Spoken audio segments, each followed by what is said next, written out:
વિદ્યાર્થી મિત્રો, હવે આપણે પ્રકરણ 8 ભારતના રાજ્ય બંધારણનું ઘડતર અને લક્ષણો વિશે અભ્યાસ કરીશું.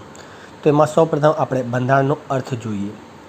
કોઈપણ દેશનું શાસન ચલાવવા માટે ઘડવામાં આવેલા નિયમોનો વ્યવસ્થિત સંગ્રહ અને દેશનું બંધારણ કહેવામાં આવે છે. બીજા શબ્દમાં કહીએ તો, સમાનાર્થી શબ્દમાં કહીએ તો બંધારણ એટલે સંવિધાન. હવે આપણે બંધારણનું મહત્વ વિશે જોઈએ.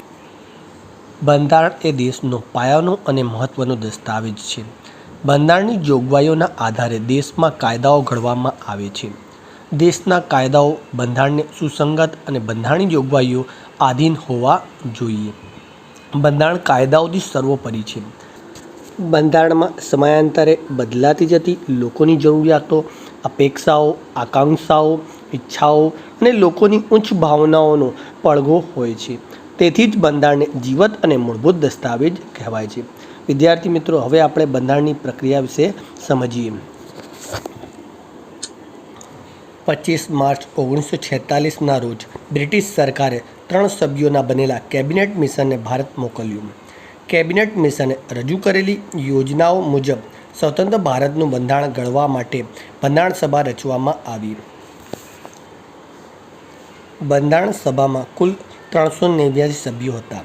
બંધારણ સભામાં વિવિધ કોમ, જાતિ, લીગ, પ્રદેશો અને રાજકીય પક્ષોના પ્રતિનિધિઓ તેમજ વિવિધ ક્ષેત્રોની તજજ્ઞ વ્યક્તિઓનો સમાવેશ કરવામાં આવ્યો હતો.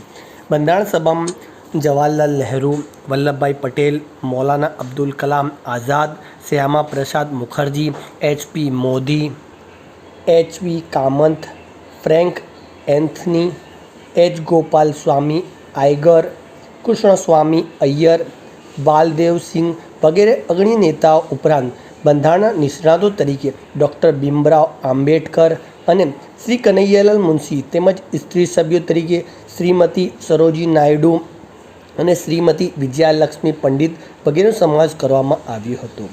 બંધારણ સભાના અધ્યક્ષ તરીકે ડૉક્ટર રાજેન્દ્ર પ્રસાદ હતા. બંધારણનો મુસદ્દો તૈયાર કરવા માટે ડૉક્ટર ભીમરાવ આંબેડકરના અધ્યક્ષપદે ખરડા સમિતિની રચના કરવામાં આવી. 9 ડિસેમ્બર 1946ના દિવસથી બંધારણ સભાએ તેની કામગીરી શરૂ કરી. આ ભગીરથ કાર્ય પૂરું કરવા કુલ 166 બેઠકો યોજી હતી. એ કામગીરી કુલ 2 વર્ષ 11 મહિના અને 18 દિવસ ચાલી હતી. બંધારણમાં પ્રથમ 395 આર્ટિકલ, 8 પરિશિષ્ટો હતા. એ પછી તેમાં સુધારા થતાં 461 આર્ટિકલ અને 12 પરિશિષ્ટો હતા. આ સમય દરમિયાન બંધારણ સભાએ બંધારણની જોગવાઈઓની વ્યાપક ચર્ચા વિચારણા કરી. તેણે 26 નવેમ્બર 1949ના રોજ પસાર કર્યું. 26 જાન્યુઆરી 1949ના દિવસથી બંધારણનો અમલ કરવામાં આવ્યો અને ભારતને પ્રજાસત્તાક રાષ્ટ્ર જાહેર કરવામાં આવ્યું. આથી આપણા દેશમાં 26 જાન્યુઆરીનો દિવસ પ્રજાસત્તાક દિન તરીકે ઉજવવામાં આવે છે. ભારતના બંધારણમાં રાષ્ટ્રચિહ્ન તરીકે 4 સિંહોની મુખાકૃતિને અને રાષ્ટ્રસૂત્ર તરીકે સત્યમેવ જયતે ઘોષિત કરવામાં આવ્યા છે.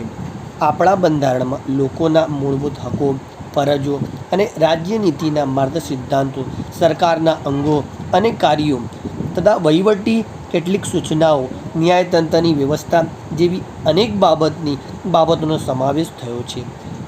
આથી ભારતનું બંધારણ વિશ્વમાં મોટું, વિસ્તૃત, વિશદ અને લેખિત દસ્તાવેજ ગણાય છે.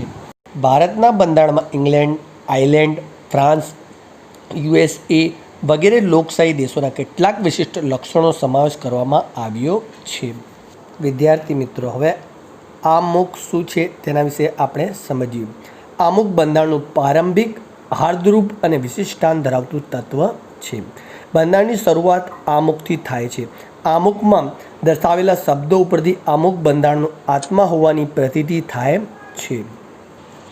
1976ના 42મા બંધારણીય સુધારાથી આમુખમાં સાર્વભૌમત્વ શબ્દ પછી સમાજવાદી, બિનસાંપ્રદાયિક શબ્દો ઉમેરવામાં આવ્યા તેમજ રાષ્ટ્રીય એકતા અને રાષ્ટ્રની અખંડિતતાનો પણ સમાવેશ કરવામાં આવ્યો.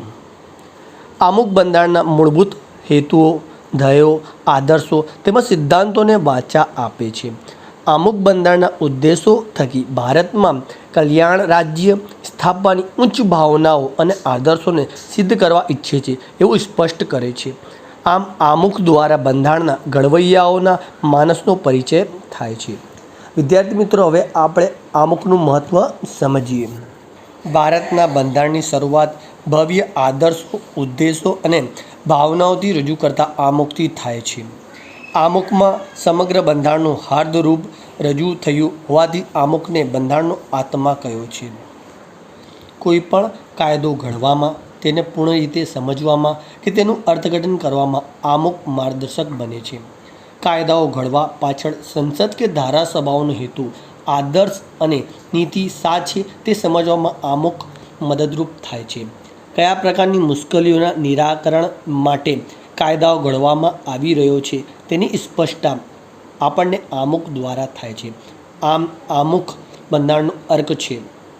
બંધારણની કોઈપણ કલમ, મુદ્દા કે શબ્દનું અર્થઘટન કરવામાં આમુખ માર્ગદર્શક બને છે. આમુખ બંધારણની જોગવાઈઓને સમજવામાં હોકાયંત્રની ગરજ સારે છે. આમુખ રાષ્ટ્રની એકતા, અખંડિતતા તેમજ દેશના નાગરિકો વચ્ચેની બંધુત્વની ઉમદા ભાવનાઓ અને આદર્શોનું ગૌરવપૂર્ણ નિરૂપણ કરે છે. આમુખને બંધારણનો અંતર્ગત ભાગ નથી, તેને કાયદાનું પીઠબળ પણ નથી. આથી તેની વિગતોના ભંગ બદલ અદાલતોનો આશરો લઈ શકાતો નથી. આમ છતાં આમુખને ઉચ્ચ આદર્શો અને ધ્યેયોનું પીઠબળ છે. વિદ્યાર્થી મિત્રો, હવે આપણે આમુખના આધાર સ્તંભો વિશે અભ્યાસ કરીએ.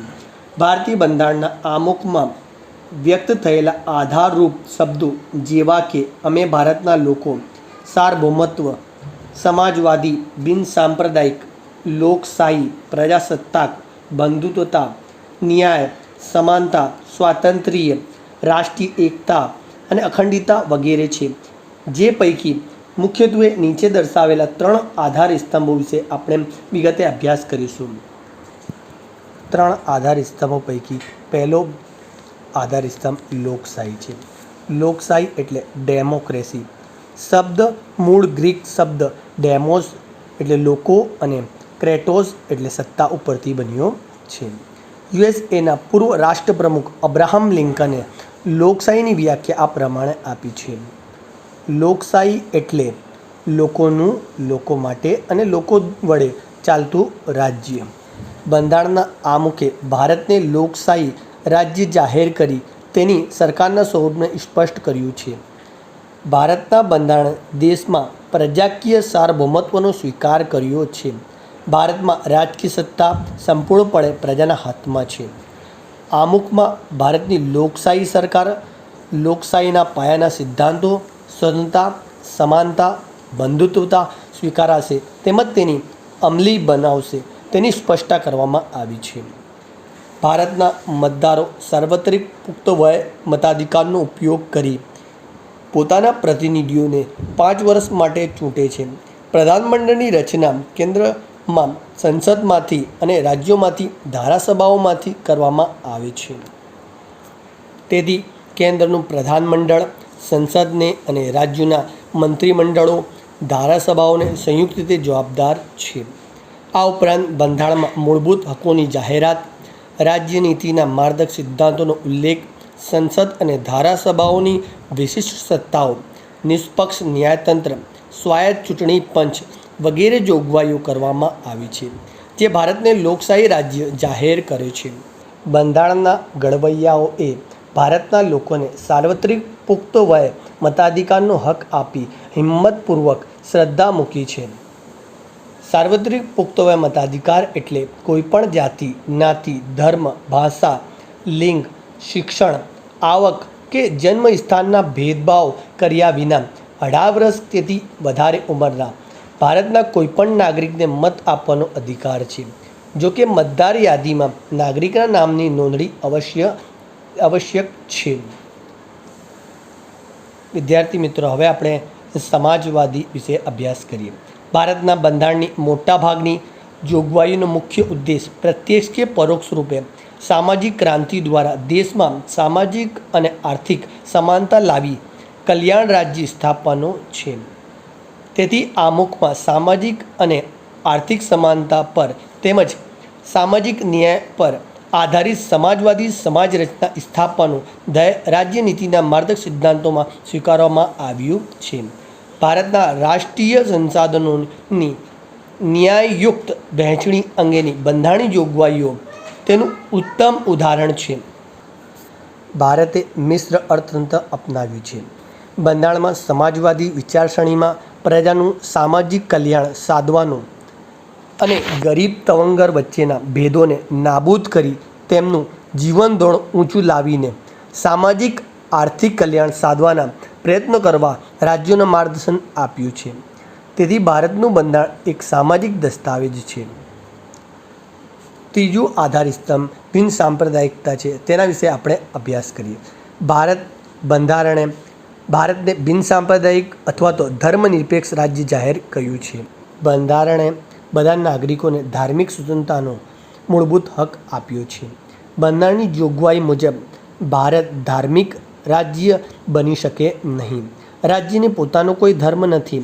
ધર્મની બાબતમાં રાજ્ય તટસ્થ છે. રાજ્ય બિન સાંપ્રદાયિક એટલે ધર્મનિરપેક્ષ પ્રવૃત્તિઓ સાથે ધર્મને જોડી શકશે નહીં. દરેક નાગરિકને પોતાનું મનપસંદ ધર્મ પાળવાની સ્વતંત્રતા છે. ધર્મ કે સંપ્રદાય નામે રાજ્ય કોઈ નાગરિક પ્રતિ ભેદભાવ કે પક્ષપાત રાખી શકશે નહીં. દરેક નાગરિકને જાહેર નોકરીઓ મેળવવાની તેમજ રાજકીય અધિકારો ભોગવવાની સમાન તક આપવામાં આવી છે. બંધારણમાં સર્વધર્મ સમદ્રષ્ટિ અને સર્વધર્મ સમભાવનું સિદ્ધાંત સ્વીકારવામાં આવ્યો છે. તેથી ધર્મને કારણે દેશના કોઈપણ ક્ષેત્રમાં ભેદભાવ રાખવામાં આવતો નથી. ભારતમાં કોઈપણ ધર્મને ઉત્તેજન આપવામાં આવતો નથી. વ્યક્તિને પોતાની ધાર્મિક માન્યતાઓ આસ્થા રાખવા સાથે તેનો પ્રચાર પ્રસાર કરવાના નાગરિકના અધિકારને રાજ્યનો કોઈ પ્રતિબંધ કે અવરોધ નથી. આમ બિન સાંપ્રદાયિકતા એ બંધારણનું મૂળભૂત તત્વ અને લોકશાહીનું અનિવાર્ય લક્ષણ છે.